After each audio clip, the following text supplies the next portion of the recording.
Bonjour à vous les lions, bienvenue pour votre guidance pour ce mois d'octobre 2020. On va aller regarder ensemble les énergies qui peuvent vous accompagner sur ce mois à venir avec différents tarots, différents oracles. Les cartes sont déjà sorties pour gagner un petit peu de temps sur la vidéo. Bien évidemment, je vous rappelle que ça reste du général et que ça ne pourra pas parler à tous les lions qui vont regarder cette vidéo. Ne prenez ce message que s'il fait écho à ce que vous vivez. Si ce n'est pas le cas, vous laissez de côté. Allez voir éventuellement votre signe lunaire, votre signe ascendant pour des messages complémentaires ou d'autres messages. Et puis peut-être qu'il n'y a pas de message pour vous sur ma chaîne ce mois-ci, donc ne cherchez pas impérativement à faire rentrer ce tirage dans les cases de votre situation. Si vous souhaitez une guidance personnalisée, je vous invite à me contacter sur mon mail lililataro@yahoo.com. Je fais toujours une consultation préalable avant toute planification de guidance. Donc prénom, date de naissance des personnes concernées par votre question, le domaine de votre question, sans plus de détails dans votre mail puisque la consultation préalable a pour but de voir si je capte bien votre situation. Donc si vous me donnez trop d'éléments au départ, forcément cette consultation préalable n'a plus trop d'intérêt. Donc voilà, restez assez succinct. Et puis après, bien évidemment, je vous explique comment on peut développer et fonctionner ensemble. Voilà pour le petit préambule. Alors on va commencer tout de suite pour vous les lions avec l'oracle de la triade. Et vous avez ressorti la carte du delta et la carte du sacrifice. Alors pour vous les lions, sur ce mois d'octobre, il y a comme une certaine forme de prise de conscience. Il y a une idée de compréhension, de clairvoyance qui se fait par rapport à une situation peut-être dans laquelle vous vous êtes beaucoup donné avec cette carte du sacrifice, où vous avez fait un don de vous-même, vous vous êtes beaucoup investi, vous avez peut-être sacrifié certaines choses. Bien sûr, avec cette carte du sacrifice, on peut nous parler d'une situation où on a fait beaucoup d'efforts, dans laquelle on s'est un petit peu mis dans une forme de soumission. Alors, c'est une image bien évidemment. Mais avec cette carte du delta, il y a vraiment une idée de compréhension, de clairvoyance. On voit la situation probablement sous un angle différent sur ce mois d'octobre. En tout cas, peut-être qu'on prend conscience de cette situation sacrificielle dans laquelle on a pu se mettre volontairement ou inconsciemment. Ce sentiment peut-être pour certains de perte momentanée que vous pouvez ressentir dans une situation que vous traversez. En tout cas, avec la carte du delta, on a vraiment cette idée avec le troisième œil de voilà, d'avoir une perception en tout cas qui va être différente de la situation et qui va nous permettre d'adopter certainement une nouvelle vision des choses sur cette relation, sur cette situation, sur ce contexte, sur ces émotions que vous pouvez ressentir. Et il y a vraiment cette idée pour vous sur le mois d'octobre, les lions, d'une certaine forme d'introspection, d'une certaine forme de réflexion, d'un réalignement chez vous qui se fait sur ce mois d'octobre. Vous avez, avec la sagesse de l'oracle, la carte qui s'appelle flexibilité. Il y a un autre signe qui l'a ressorti ce mois-ci, je crois que c'est les Sagittaires. À vérifier, si vous étiez ascendant Sagittaire, ça pourrait faire écho ou signe lunaire Sagittaire. Avec la carte de la flexibilité, c'est une carte qui nous demande de faire preuve d'une certaine forme d'adaptabilité. D'accord ? On va devoir s'adapter à une situation qui va se présenter à nous, peut-être de manière inattendue. La flexibilité, elle nous dit quoi cette carte ? Elle nous dit que la vie ne va peut-être pas forcément mettre sur notre route ce que l'on avait attendu, ce que l'on avait espéré, et que tout compte fait, ça va peut-être prendre une autre forme, d'accord ? Mais qu'il y a en fait un plan plus grand que ce que vous pouvez avoir en tête. Et cette opportunité, ce changement qui peut se présenter pour vous pour ce mois d'octobre, on vous invite à le saisir, même s'il ne correspond pas forcément à ce que vous attendiez au départ ou à l'idée que vous en étiez fait peut-être au départ. On va vous demander de l'accueillir, de vous adapter, d'être flexible parce que vous n'avez pas encore peut-être la vision entière du plan qui est établi pour vous. Donc voilà. C'est une carte qui nous demande de faire preuve d'une certaine forme de souplesse parce que très clairement pour moi sur ce mois d'octobre, on le voit en d'autres decks avec la sagesse de l'oracle et cette carte entre les mondes, vous voyez, on passe d'un paysage un peu grisaille, hein, très clairement, à un paysage beaucoup plus coloré, beaucoup plus dynamique. Et c'est une carte qui nous explique entre les mondes qu'on est dans une phase de transition. Et donc effectivement, cette transition, elle va probablement vous demander de devoir faire preuve d'une certaine forme de souplesse, de vous adapter aux événements qui vont se présenter à vous, d'avoir l'esprit ouvert par rapport à ce que la vie va mettre sur votre route et de vous adapter sans forcément compromettre ce qui vous importe le plus, bien évidemment. Ça peut être parfaitement, je vais dire n'importe quoi, une nouvelle rencontre qui rentre dans votre vie et puis c'est pas forcément, la personne correspond pas forcément au type que vous avez habituellement, mais tout compte fait, cette relation, elle va vous ouvrir, elle va vous porter, elle va vous amener vers autre chose. Donc ça peut être au niveau relationnel comme dans tout autre domaine, bien évidemment. Prenez ce qui vous parle, parce que on sent quand même que pour certains d'entre vous, avec la pénitence qui est en dos de deck de l'oracle de la triade, il y a vraiment une situation là dans laquelle vous vous sentez peut-être emprisonné, hein, avec cette carte de la pénitence, on a une idée de se punir, d'être puni, de devoir subir une certaine forme de châtiment, mais presque qu'on s'inflige à soi-même avec cette carte du sacrifice. Donc, voilà, il y a un mois de transition pour vous, les lions, où vous risquez d'avoir un événement qui se produit, une situation qui va devoir vous faire peut-être changer votre optique, qui va devoir vous faire prendre conscience de certaines choses dans vos relationnels et qui va vous amener à devoir effectivement être flexible, être ouvert à des opportunités que vous n'aviez peut-être pas envisagées jusqu'alors.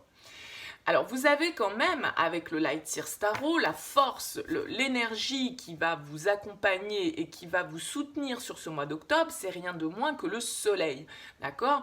Donc le soleil, il nous parle un petit peu comme le delta avec cette idée de clairvoyance, de mettre en lumière sans doute certaines choses, de retrouver peut-être une certaine forme de confiance en soi, d'accord, de rayonnement intérieur. On va pouvoir mettre en lumière certaines choses, que ce soit intérieurement ou extérieurement dans notre vie.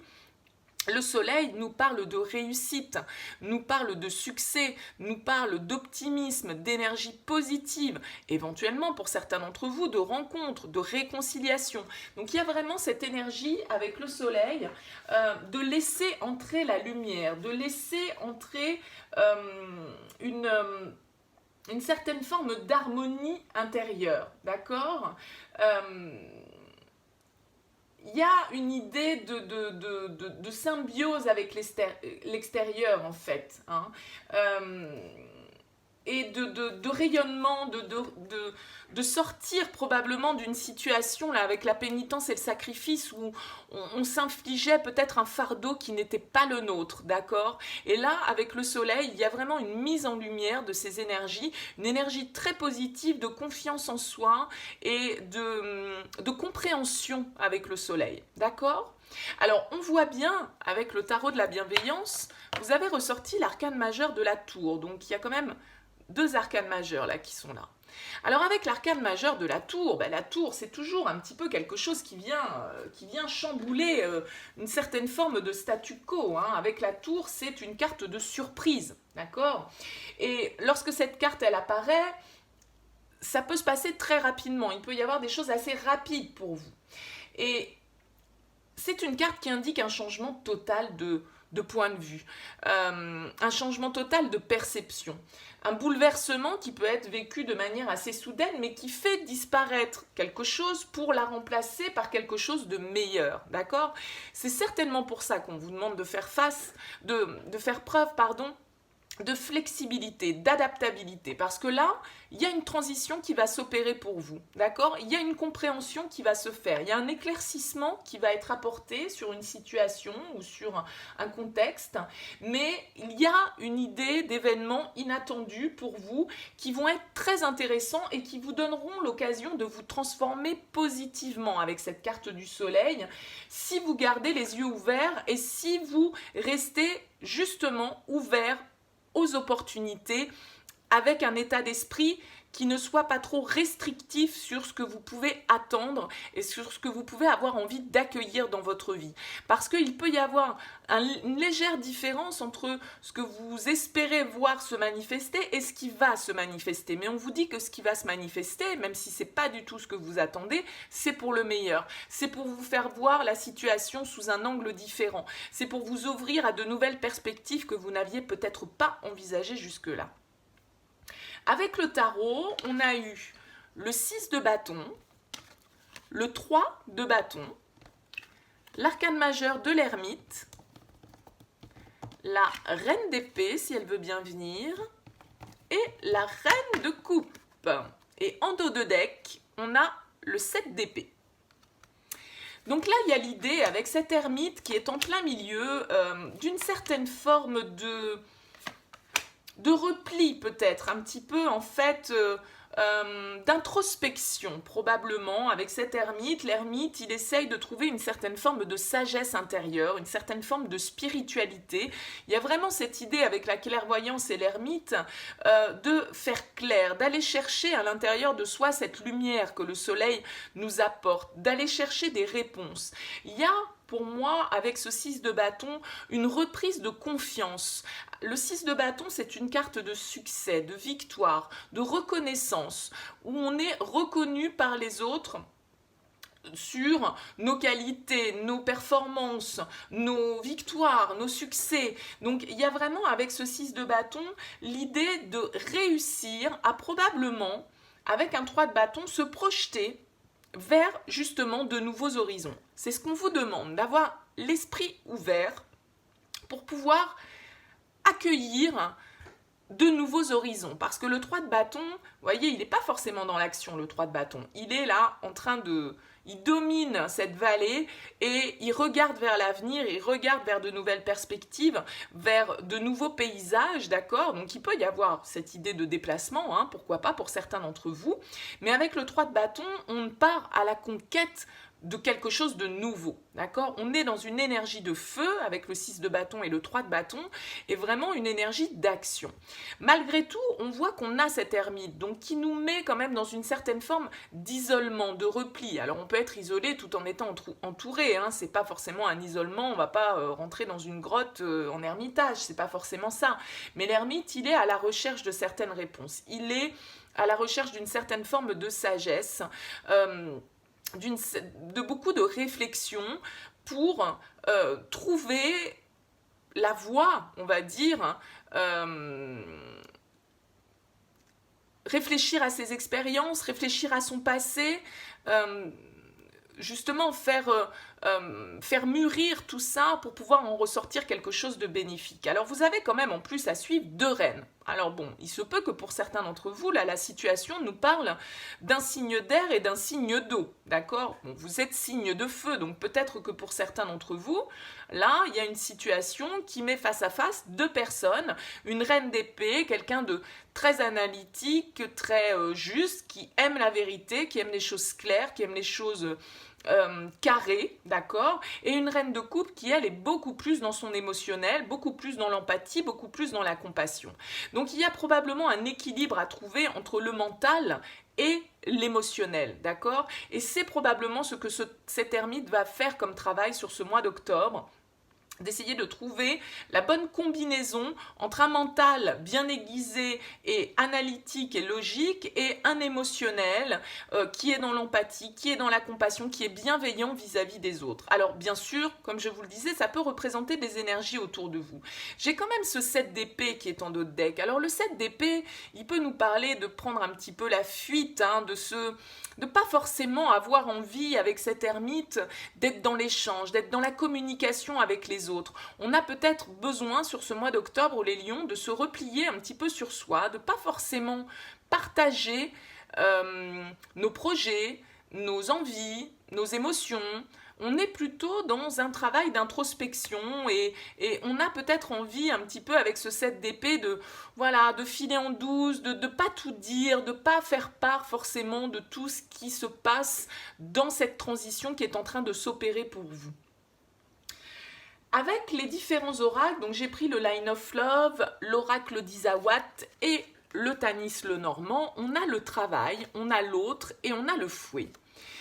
Alors là, il se peut, comme je le disais tout à l'heure, hein, on a deux reines qui sont là, il peut y avoir deux énergies autour de vous, signe d'air, signe d'eau.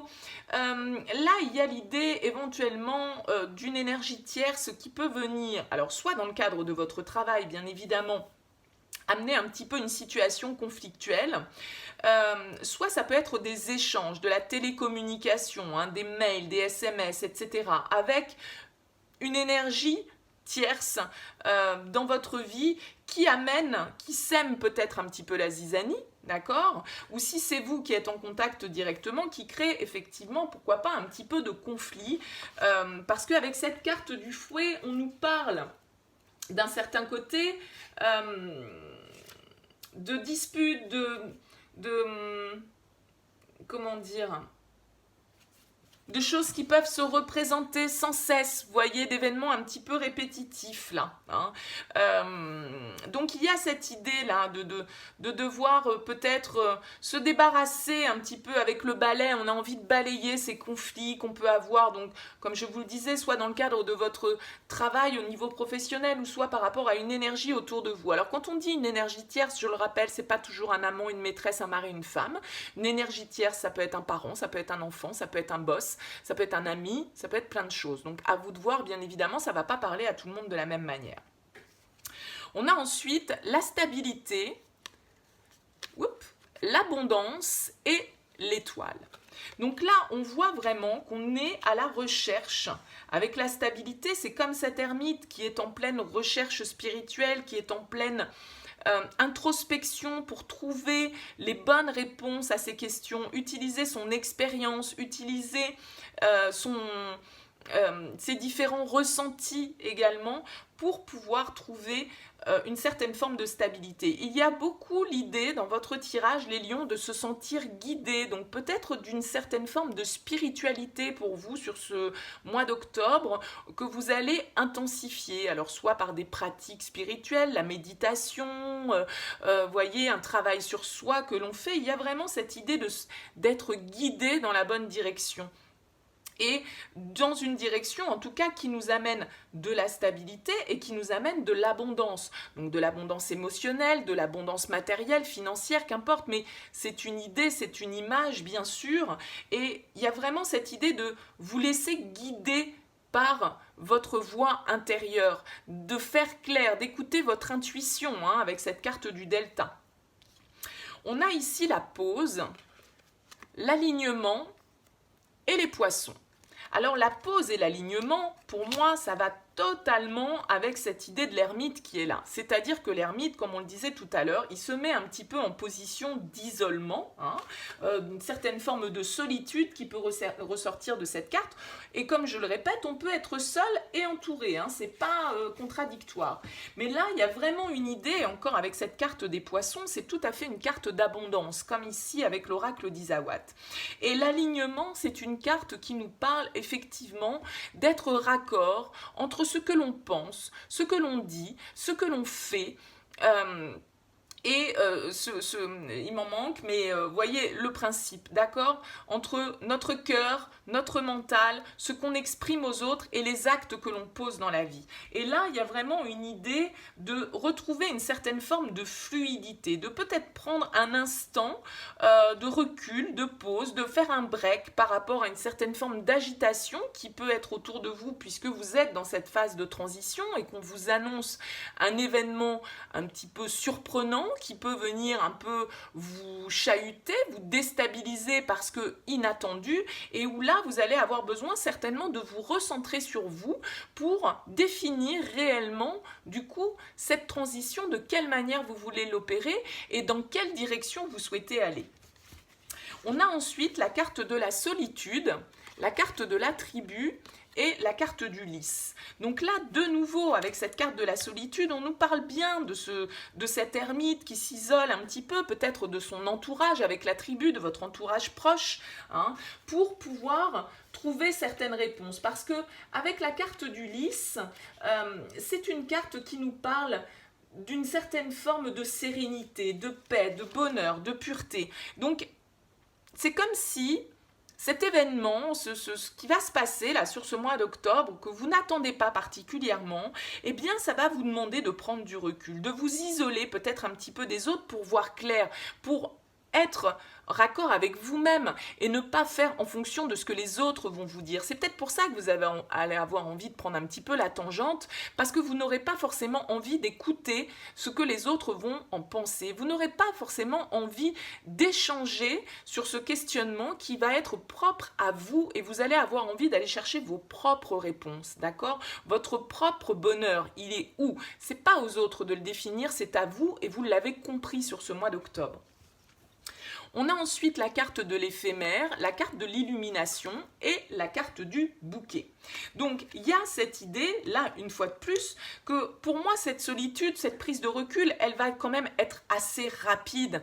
Vous n'allez pas rester en mode ermite pendant des mois. Non, avec la carte de l'éphémère, on nous parle de quelque chose qui arrive, qui ne dure pas dans le temps, d'accord? Et avec l'illumination, il y a vraiment cette idée, comme le soleil ici, vous voyez, de cette lumière qui se fait, de cette prise de conscience. On met en lumière certains aspects, certaines choses dans notre vie qui sont nécessaires à nous sortir peut-être d'une situation dans laquelle on a beaucoup donné, dans laquelle on s'est peut-être un petit peu sacrifié, et on va comprendre les choses sur ce mois d'octobre. Parce que la carte du bouquet, c'est quand même une carte de cadeau, d'accord? C'est une carte, encore une fois, de bonheur. Donc, il y a vraiment une idée, c'est comme si sur ce mois d'octobre, il allait y avoir un événement qui allait soit peut-être un petit peu vous bouleverser, soit peut-être un petit peu vous mettre en phase de repli sur vous-même, de réflexion intérieure, mais vraiment pour aller vers l'harmonie, pour aller vers le bonheur, pour aller vers un éclaircissement, un rayonnement dans votre situation. Donc c'est vraiment très positif. On a ensuite, avec l'oracle des miroirs, la carte de la fatalité. Donc là, on nous reparle bien encore, hein, comme la tour, de quelque chose qui va arriver, qui est totalement imprévu et qu'on ne peut pas maîtriser, hein. C'est comme ça, c'est des événements, la fatalité, on ne peut pas l'éviter. On a la carte de la projection, de la fécondité, du miroir magique et de l'amitié. Donc là, il y a cette idée encore, hein, donc voilà, d'un événement qui peut venir bouleverser, qui va peut-être vous demander, avec la carte de la projection, de voir une certaine forme de réalité en face. Hein, ici, de prendre conscience d'une situation dans laquelle on était peut-être en mode sacrificiel, dans laquelle on a peut-être beaucoup donné. Sans doute que c'est quelque chose qui dure depuis un petit moment. Avec la carte de la fécondité, on nous parle de gestation, d'accord? Donc c'est peut-être aussi quelque chose qui sommeille en vous depuis un petit moment. Vous avez peut-être des envies en vous depuis un petit moment qui ne demandent qu'à germer. Et là, cet événement va venir peut-être un petit peu bousculer la donne et justement vous permettre de passer en mode action plutôt que de rester dans cette phase de gestation. Avec le miroir magnétique, on nous indique que voilà, c'est des choses qui viennent à vous et que vous avez d'un certain côté peut-être attiré avec la loi d'attraction, d'accord? Et que cet événement un peu bouleversant indirectement, même si vous n'en êtes pas l'auteur, ça peut être aussi vos énergies et la manière dont vous vous êtes positionné jusque-là dans une situation qui attire à vous ces événements. En tout cas, on voit que vous pouvez avoir le soutien de votre entourage avec la carte de l'amitié, hein. On nous parle d'appui, on nous parle de fidélité, on nous parle de pouvoir compter sur les gens autour de nous par rapport à un projet, par rapport à quelque chose qui sommeille en nous depuis un certain temps et qui ne demande, avec ce soleil, avec cette illumination, avec ce delta, qu'à éclore, d'accord? On a la carte des accusations, hein, en dos de deck, avec la carte de la jalousie qui suit derrière, donc vous pouvez très bien, pour moi, c'est sans doute pour ça que vous restez un petit peu en mode ermite et que vous ne parlez pas forcément de vos projets avec l'extérieur, avec ce 7 d'épée, et que vous restez peut-être un petit peu, un petit peu l'anguille là, qui se faufile, parce que vous avez peut-être autour de vous des gens qui vont vous juger, des gens qui vont vous dire ce qu'ils en pensent, des gens qui vont vous montrer du doigt, qui vont vous faire culpabiliser sur un choix que vous devez faire, etc. Parce qu'on vous jalouse, parce que le bonheur des uns, eh bien forcément attise toujours la jalousie. Donc il y a une idée là, à mon avis, de vouloir rester discrète, vous la jouer un petit peu on feinte quoi un peu, on ne fait pas forcément part de ses envies parce qu'on a peur de l'extérieur, du jugement, on a peur que les autres, tout compte fait, nous disent ce qu'ils en pensent, et puis on s'en fout de ce qu'ils en pensent parce qu'on a peur que ça influence notre jugement, que ça influence notre réflexion. Donc on reste plutôt un peu dans l'ombre, j'ai l'impression, pour vous sur ce mois d'octobre. En tout cas, de belles choses à venir, des choses inattendues, mais qui vont vous amener vers la réussite, qui vont vous amener vers beaucoup plus d'épanouissement personnel. J'espère que ça vous aura parlé les lions. En tout cas, n'hésitez pas à liker cette vidéo, à me faire part de vos commentaires bien évidemment, à vous abonner à cette chaîne si ça n'est toujours pas fait pour suivre les prochaines vidéos qui seront mises en ligne. En tout cas, merci de m'avoir écouté jusque-là. Je vous souhaite un très très beau mois d'octobre et je vous dis à bientôt.